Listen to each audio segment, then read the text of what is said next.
Yay!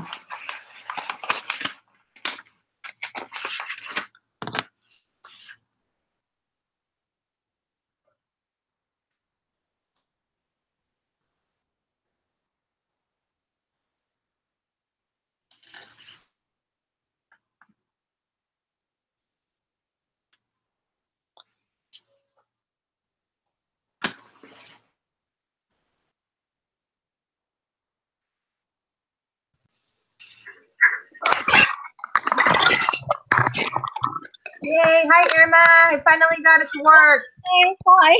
Ignore my message up there. I was saying that it wasn't opening. So let me just go ahead and like go again and just say it's working. Hi.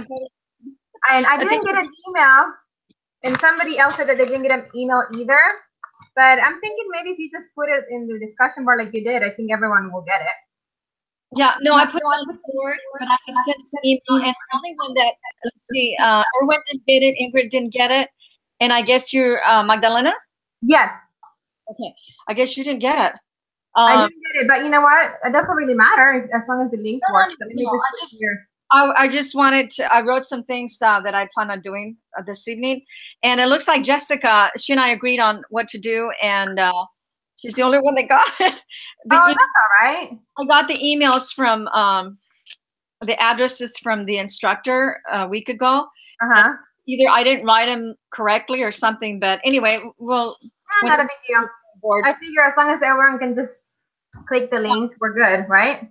Yeah, it's about, we're still a few minutes early, so how? Still a few minutes. I'm gonna leave my thing like on like that, and then I'm gonna have my boy shower really quick. Go ahead. How did you end up doing it? Because I think I might be able. I might have to do it eventually. And you just, if you have a YouTube account, it's pretty easy. You just go in there and get it done, or.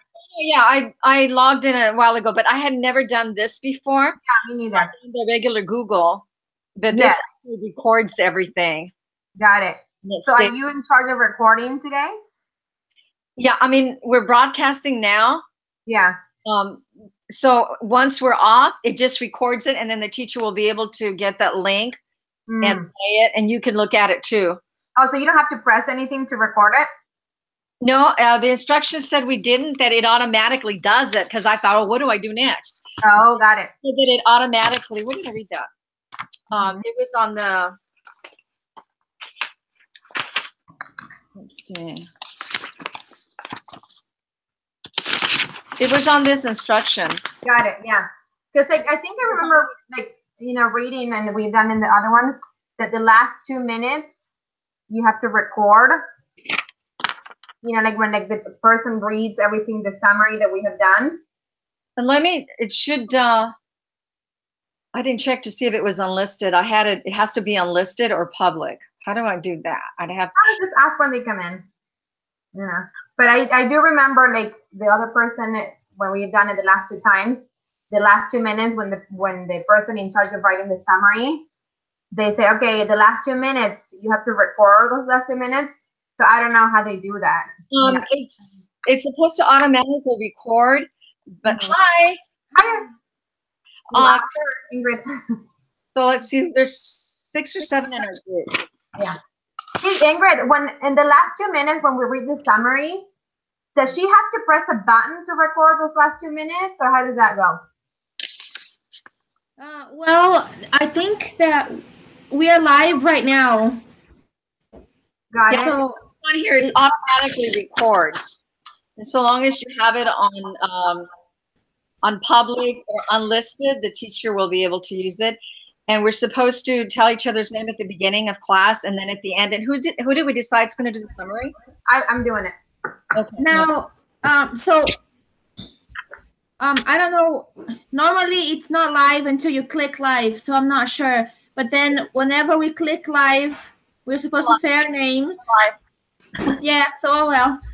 But then the last 2 minutes, you just continue to keep this live. Oh. And then Maggie, you're going to just read the summary. Yeah. And then you're supposed to end, but not end the meeting because we still have to discuss like what's happening next week. Unless you just, I don't know. She'll figure that out. Even if she has to watch the whole thing. Do I have to send anything? or she has to send anything to the teacher? Summary is supposed to post it for the whole class on our posting where it says using research. Where you got we don't have to post it. I just have to read it here in the group. Okay. Yeah, whatever works. Yeah. So we need to at that group, the discussion board meeting, we are supposed to put the link to this video, and also it says here at the end of your discussion. Okay, wait. Oh no, that's it. It just gonna say the consensus that it was discussed. Okay. Yeah. So Irma, all you have to do is just put the link in that group, in that discussion board. Yeah, do I have to do it twice because I did it? That's how you guys got on. You just do it like when you click on, when you hang up or you do like stop being live, you can on the bottom right corner, I think you can copy and paste a link. I think it'll give you a link. Let me respond to this person here. Some people, I don't know, you might want to tell them that they have to copy and paste the link to a new tab. Right, yeah, copy. I'm testing it right now. Copy and paste. Because if they just click on it, it won't work. Yeah. And Jessica is supposed to be leading today. I just wanted to make sure that she kind of keeps it within like 30 minutes or so. Yeah, I already talked to her. Okay. About it and stuff. So what we were going to try to do, like I think that's probably Jessica. So there's 1, 2, 3, 4. Did anybody drop out of the class? Is anybody going to be later? Does anybody know? Anybody heard from anybody? I haven't heard anything. Yeah, no, I haven't. Oh, Erin just came in. Hi. Hi. Welcome to our class. Okay, where did I write down the name? Here. So far it's working. Yay. Ready to come on. I have everybody's name in alphabetical order. So at 7:45, it would be awesome. I mean, obviously it could be earlier, but I have a bishop interview at 8. So I was wondering if that's a good timing for you guys. Like, that would give us like 45 minutes. We're going to try to. Yes. Okay. My frame 40 minutes. Thank you. Who's conducting today? Maybe we can let her know too. Jessica is conducting, and since so for next week, I will be the one creating the group. Okay. And then Erin, would you mind leading the discussion? Sure. Okay, and then I'm gonna wait for Diana to come into the group because she could write a summary next week. Can you tell me your names when you talk? Sister, don't have the name with the face. Who's gonna do it? Is that Diana or? Who said they're leading the next week? Diana, she's from Mexico. Okay. Remember? So Diana's going to lead? Erin is going to lead the next week. Okay, Erin, okay. And then I'm going to create the group. And Diana will do the summary if she wants to. Hi, Jessica. Okay. Should we get started? Hi, Jessica. How are you? Hi. Good. How are you? Doing good. You're leading today, right, Jessica? Yes. Awesome. We were talking with the girls, and we were hoping to maybe be done around 7:30, 7:40. If that's all right with you? Yeah, that actually works because we're only supposed to do 20 to 40 minutes. I know. So we don't want to go over that. Okay. Sooner better too. So you'll lead. You'll figure it out. Have you heard from Lydia or Diana? Any of you girls? I only have numbers, so I don't know who's been texting. Oh. I thought I saw Diana post on there. I thought she got the email. She said something about getting the email. No, I sent some emails, and there's 3 of you that I don't think got them. I know Jessica, I've been keeping in touch with Jessica. Somehow we seem to have connected with our numbers and stuff. So should we get started so we're not running too late? Oh, there we go. Yeah, Lydia just came in. So yeah, let's get started, and I can get a hold of Diana later and ask if she can do the summary next week. Okay. Okay. Okay. So I thought we'd kind of do more of a discussion this week versus question answer. So like we'll address the question first and then kind of have a discussion about it. So that way we kind of keep things going. Mm-hmm. Can I ask you a question about that? Yes. See if you guys are open to this. I was thinking a lot about it. How do you guys feel about using the discussion board to basically like answer questions? And then we can all read that before we come. And then we can come and discuss what everybody's read or talk about something that you liked from it, or in order to keep it shorter. Yeah. So I like that. My only worry is that then we'd get to the meeting and then have nothing to talk about for 20 minutes. I think we could if we just stick to this and try not to stay more than 5 minutes at each question, because we got 7 questions, and that's like 35 minutes if we stay with that time frame. Yeah, let's just kind of watch the time a little bit better and just kind of move it along as we see the time go, right?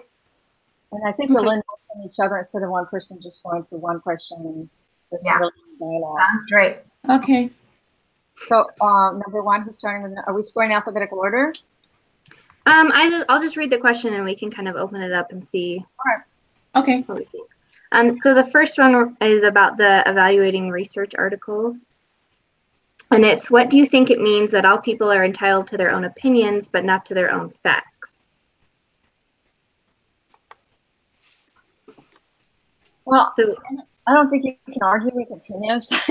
Everyone's entitled to their own. You can't really. But when facts are not just about a gut feeling or opinion, they're actually substantiated by evidence.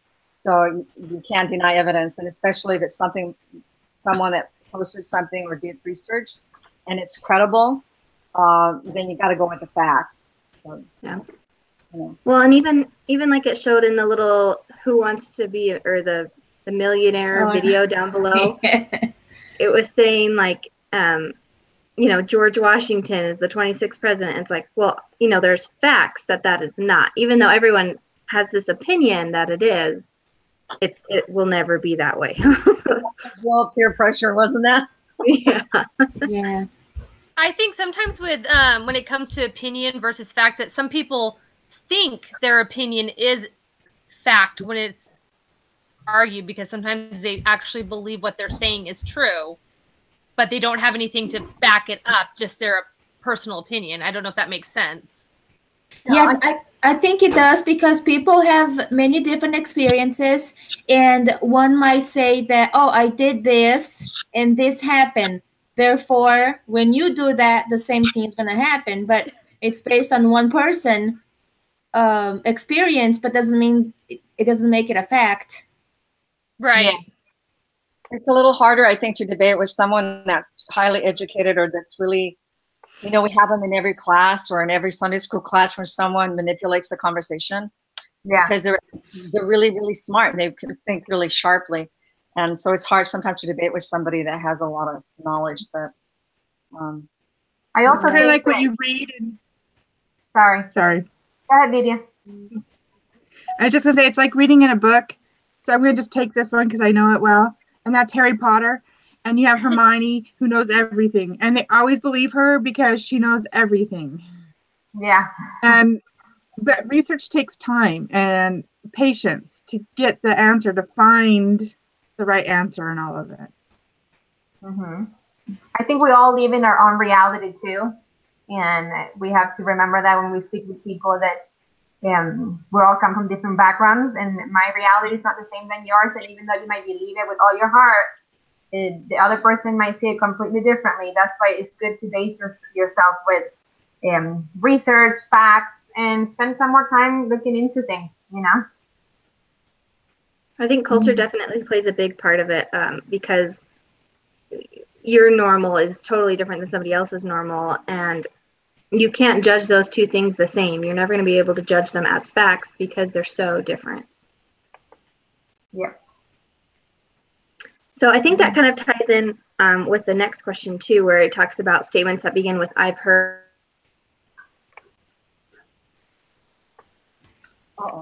How about they say? Yeah, who's I this think they? She hasn't finished the question yet, but I was gonna say that sorry, Jessica, you froze there for a minute. Oh. But it's we lost her. yeah, it's once again it's talking about somebody else's opinion and somebody else's experiences. So it's the same thing as our own opinion. Is quoting somebody else's opinion doesn't do any justice, you know. Yeah, I agree. Okay. Am I unfrozen now? Yeah. Yeah. Okay. Yeah.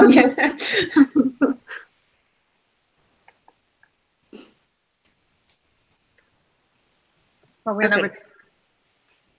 So yeah, I'm not sure what part of me froze before, but I know. So when we're saying "I've heard" and "you know" statements, why are they so dangerous when you're making a point? I think Ingrid kind of said it there. It's kind of, you're like still stating somebody else's points of view or opinion. And unless you back it up with research, it's still an opinion.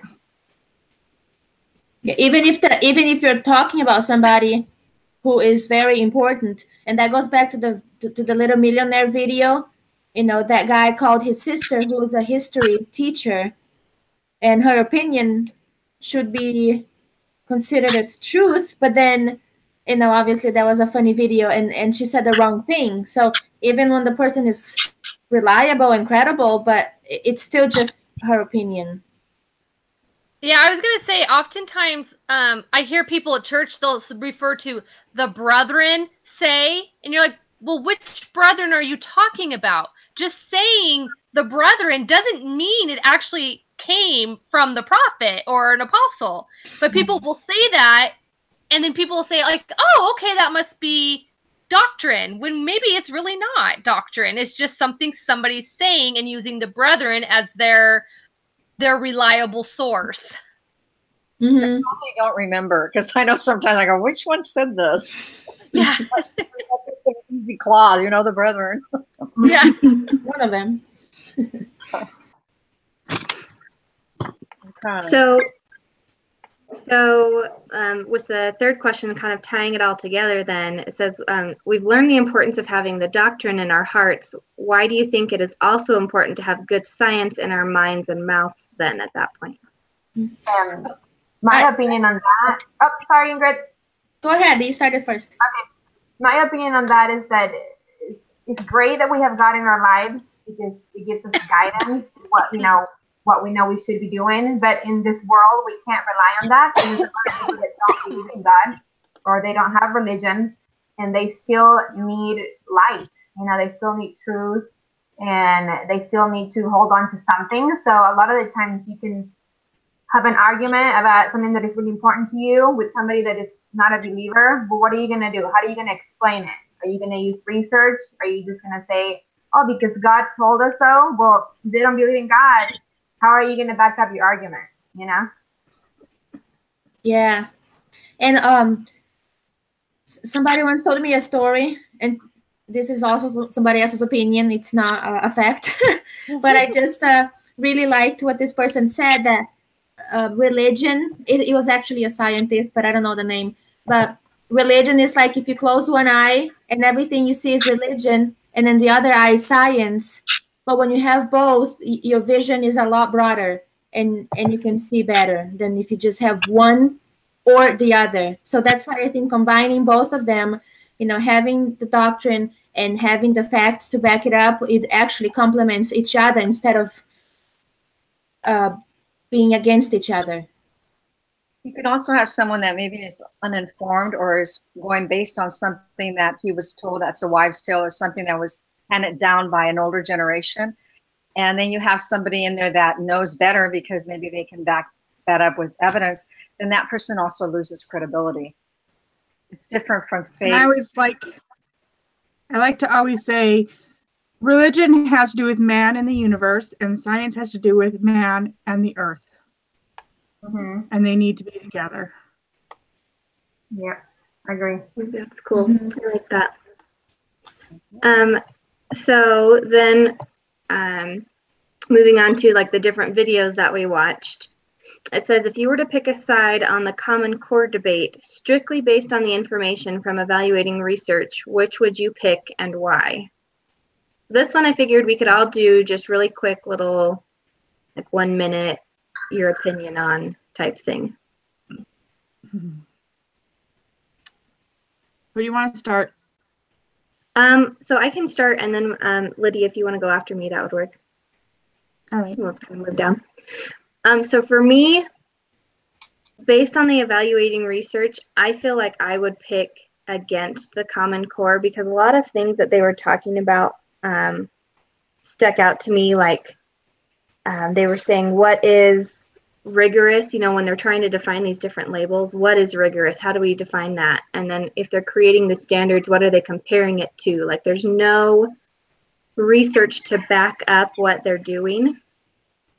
And so even though, you know, we're going to experience change and no one likes change, you know, it's always kind of pushed with resistance, but seeing that it's already going downhill or seeing that there's no evidence to back up why we're changing it, that's where I feel like there should at least be some sort of data collected to show this is why this will work. So that's for me, looking at it from a scientific view. And then you bring in all the personal examples of teachers that say, this doesn't work. It's not a one size fit all type thing. Okay, so Lydia. I can understand. I can see. Okay, I'm in Vegas. People move in and out all the time. I can see why we would need. It would be nice to have something where people are like, oh, yeah, this is what we're teaching. However, learning everything we have learned, I've taken like several of the classes for child development, and every child is not the same. They're not in the same understanding. They don't have the same abilities. How do you therefore, this is what you should be doing when one child might love science and another child might love reading. And now you're telling them that they all have to be able to do the same thing at the same time in the same place when they're not all ready for that. And you're not really looking at the benefit of a child. And then I have also seen where they now have their minimum F. And so if you're not really failing because you don't really have a standard, you know, listening to all of that, that is really what it comes to, is what really is the standard. And why are we comparing ourselves to the rest of the world when in America everybody's educated? And that's not always the case in every other country. And I just would like them to look at what is truly beneficial to our children. I agree. Same thing. I feel like every kid is different, and like you know, the video was saying how we get caught up in all these like numbers and grades. And you know, I was asking my boys after watching that video, and I said, why do you guys like study? Like, what do you like? What's your goal when you go to school and when you study for your tests? And they're like, well, we want to get good grades. Well, I don't want to repeat, you know, first grade or this and that. And it was all the learning that they're doing was based on like what grades they were going to get and make sure they were like equal with other teammates, you know. Not one of them said because it's fun or because, you know, I mean, some subjects, of course, you know, like usually drama and art, obviously they're more exciting. But I noticed that we're very caught up in, you know, the numbers and grades and stuff like that. So that kind of speaks about what this Common Core kind of does, you know. So that's my experience with my kids there. I saw the whole video and I was really disgusted by it because rather than raising the standards and empowering children, even from a lower socioeconomic class, to become better and to help them, to give them the proper education, the basics, we're bringing the levels down. So where kids really aren't ready for the competitiveness in our society. And there are several people like Jim Milgram who spoke very highly against it because by bringing the standards down, they're really not going to be they're not really going to have a good college education. And I think Texas is one of the ones that opt out of it. They didn't want to do it. And they have like 3 different tiers. So if you want to go to college, to a higher education, or if you want a vocation. And I think that we're kind of socializing everything and stagnating our children because they're certainly more capable of more than we are given the opportunity to flourish. And so I'm totally against it. I'm not a math person. I don't like it. I like that part. You know, they take away some of the math, but You still need basic math, and depending on what you want to do, engineering, or you use it for almost everything. But I really think we should raise our standards and not lower them. And you know what? They don't even remediate you. They just want to pass because they're concerned with statistics, not whether the person is getting a quality education. And we're going to lower our standards, and other countries are going to have higher standards.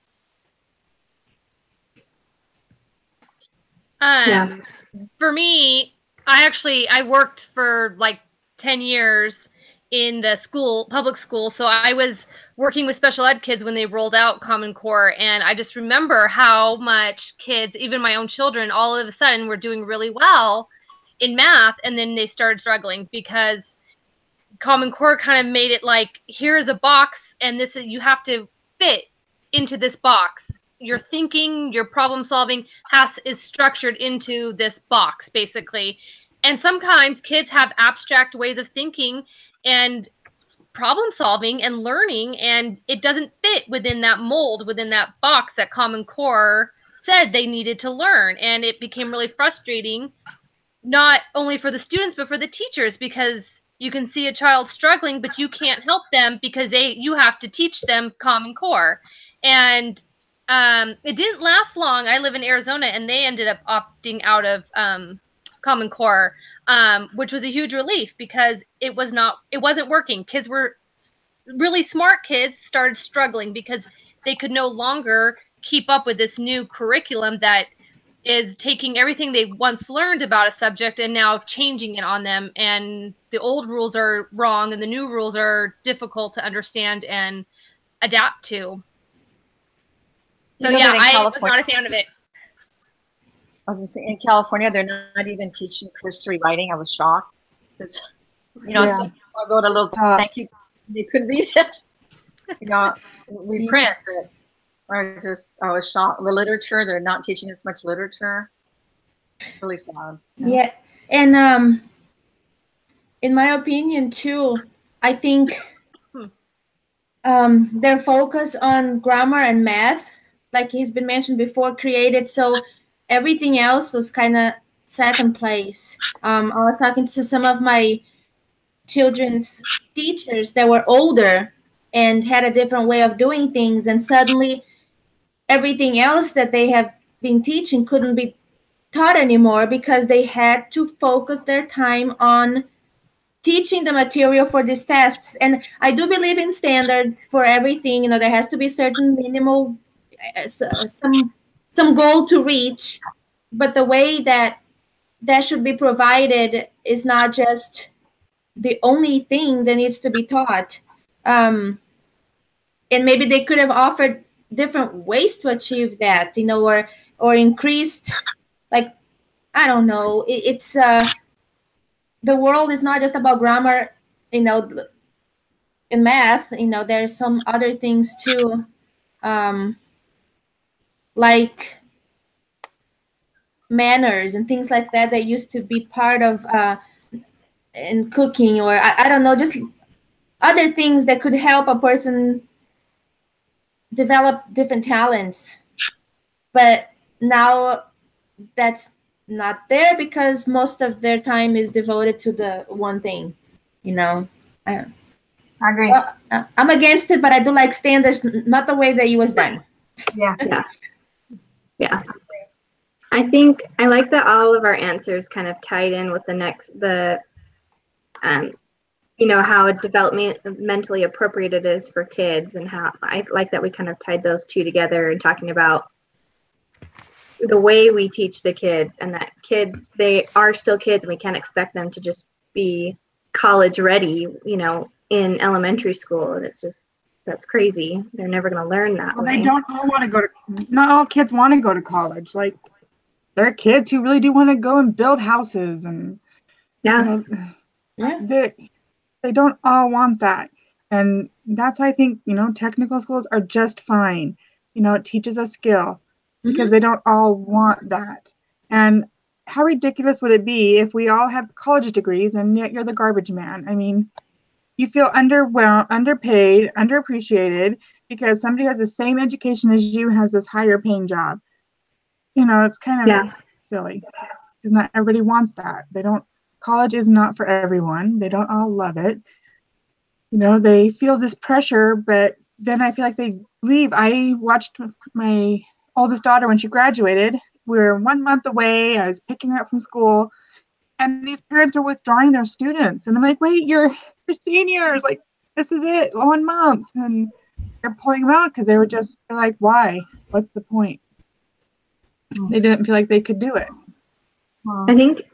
I think it's important to remember that there are different types of education. You know, kind of like what you said, Lydia. There's formal education, there's technical education, there's education from just life experiences or vocational schools, that kind of thing. And so there's so many other things that we can be doing to further our education without necessarily having to get your master's, get your doctorate, you know, all these different things that society seems to be putting such an emphasis on right now.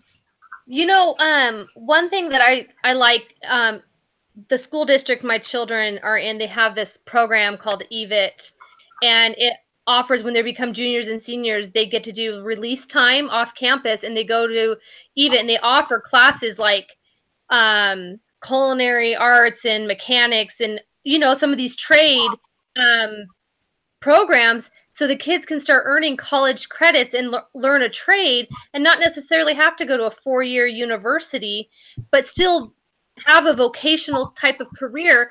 But I think it gives them a better, because like you said, not everybody's college bound. And I think kids need more of an option when they graduate to know, hey, there's other things out there I can do besides going to a university if that's not for me, because it isn't for every kid. And I think kids struggle with not knowing what they want to do, but if they're given more options in high school, they might have a better idea and a better sense when they become adults and graduate which direction they want to take their life. Yeah, and it's unfortunate that our culture kind of seems to focus on the college education. For example, I have 2 nieces. One is attending BYU, and the other, her younger sister, went to BYU Idaho for a couple semesters and just couldn't do it. She came back home, and she's looked at as a failure, you know, and nobody sees that she has incredible talent with hair and makeup and nails. I mean, I can say that she does. I'm always the guinea pig. And and she can do massages, you know, and everything else that is not college, but they look at her and, oh, she's a college dropout. That's what they are seeing. And I'm like, no, she's, well, yes, she's more than that, you know, but the college, once again, is kind of keeping her from, and then she feels that way instead of thinking, I don't need this, I can do something else and still be successful. Mm-hmm. So I wanted to skip over.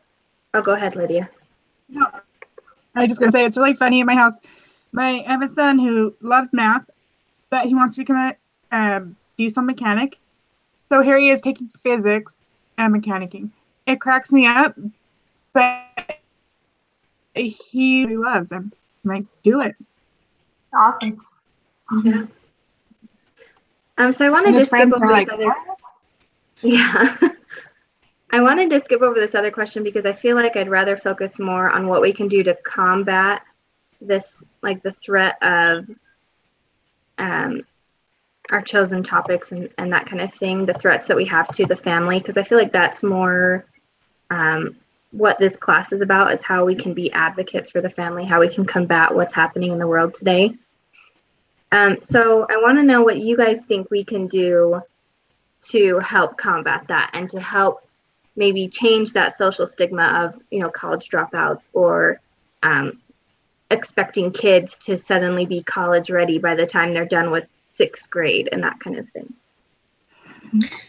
Well, I just wanted, I'm taking another class, a social work class that was available online this semester. And one of the things that we are learning every time we look at a new client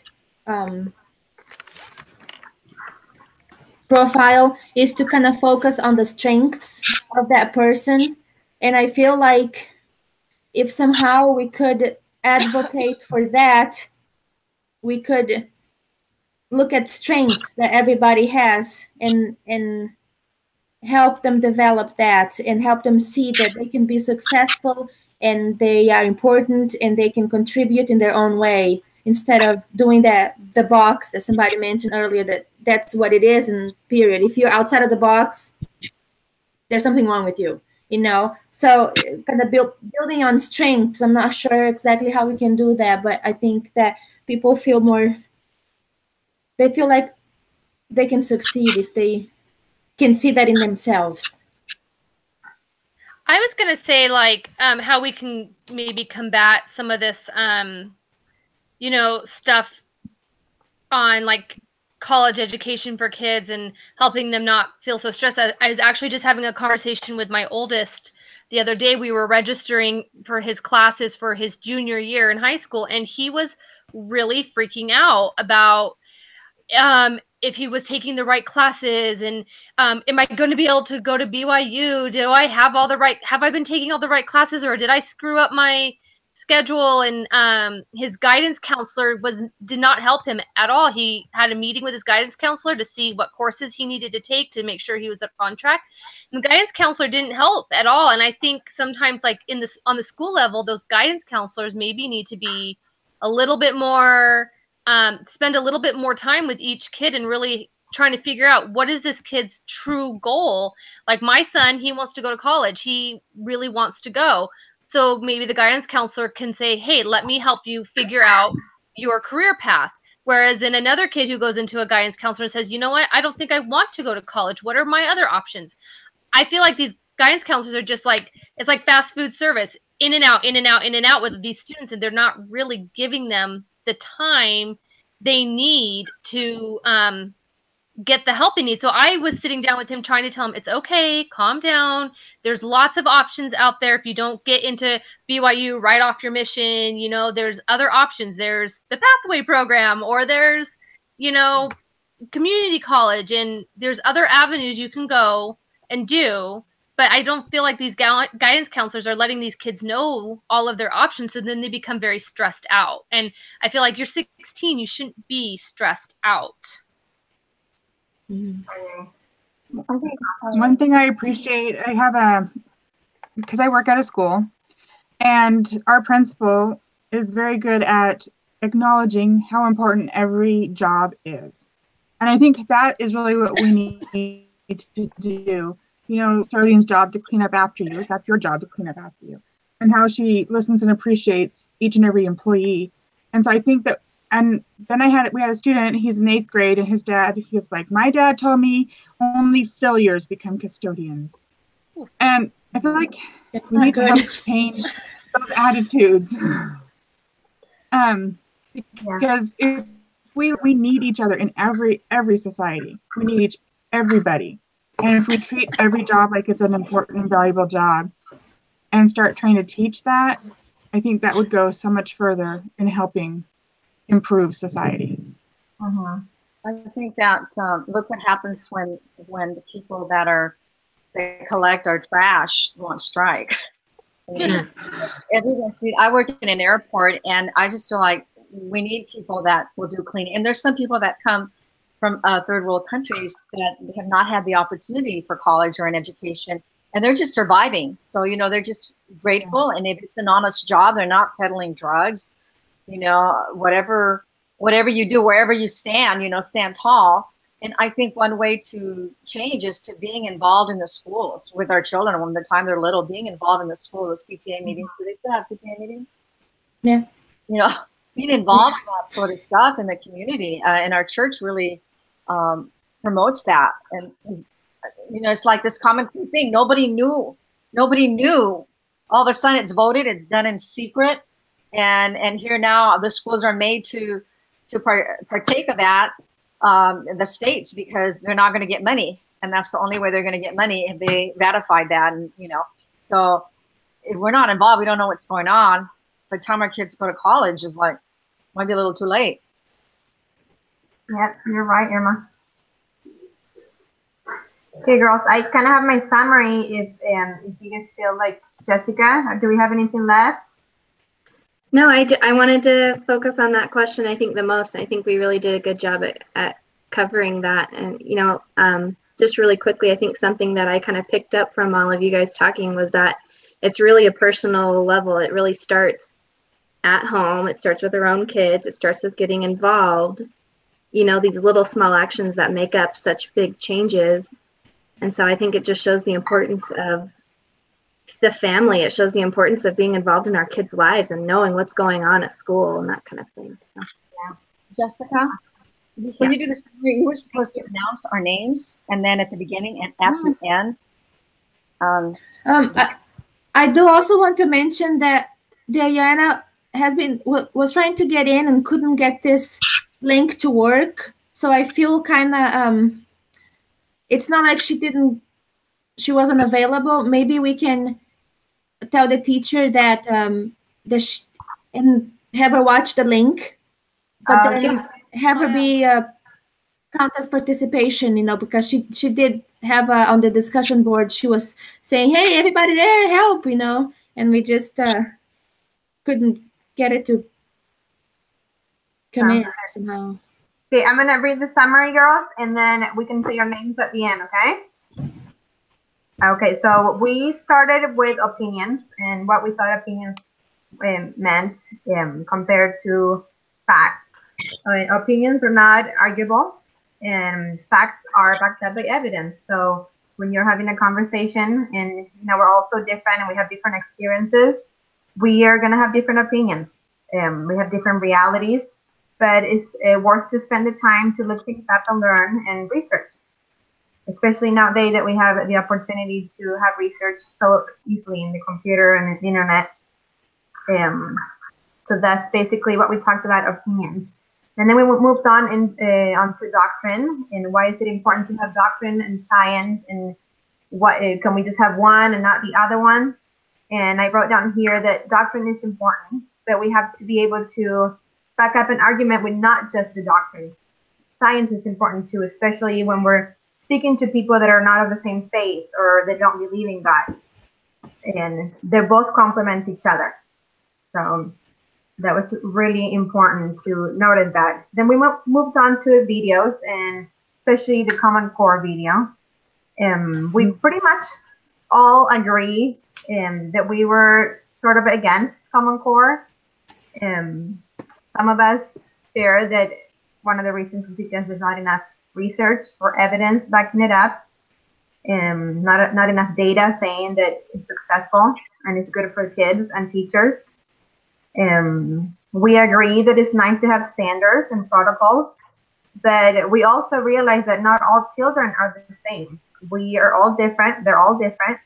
And every kid has different talents and abilities. And Common Core does not really look at the child individually. We feel like kids should be able to grow and learn at their own speed. And that there's a lot of concern today in the schools about statistics and grades and trying to fit in a box or a mold instead of looking at each kid specifically. And like we said, the standards are good, but it shouldn't be the main concern when it comes to helping kids develop. Children and teens are different with different goals, talents, and aspirations. And not all of them want to go to college. The world is way bigger than that.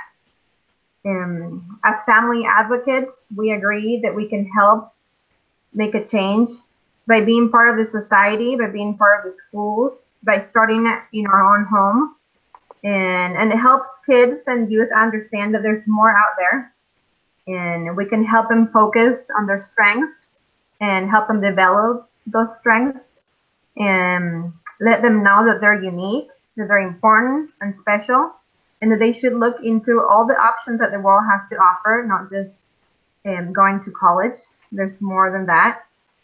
And also, at the end, we were discussing that, you know, we should teach them that every job is important, every job is special, and they should never forget that. And basically, as family advocates, we know that this could start in the home, in our own families. So yes, these are our little insights, and my name is Magdalena Johnson, and we're going to go ahead and say our names. All right, I'm Ingrid Thompson. Irma Albaro.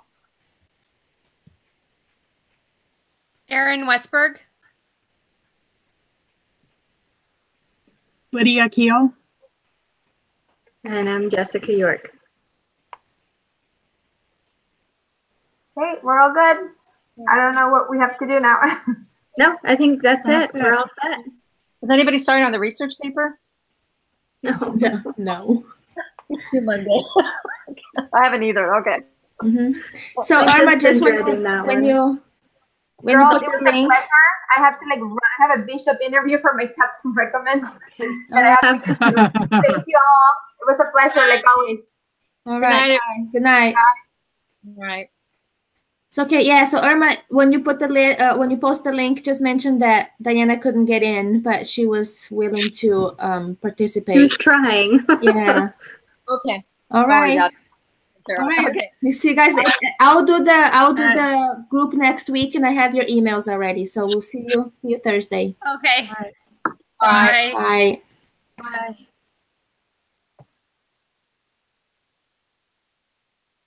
Bye. Sister Hubert, everyone was present for the exception of Diana. She had some technical difficulties, and my understanding is that she was trying to get on, but for some reason was unable to. So this concludes our meeting, and this is Thursday, February 1st, 2018, and we discussed using research. Thank you.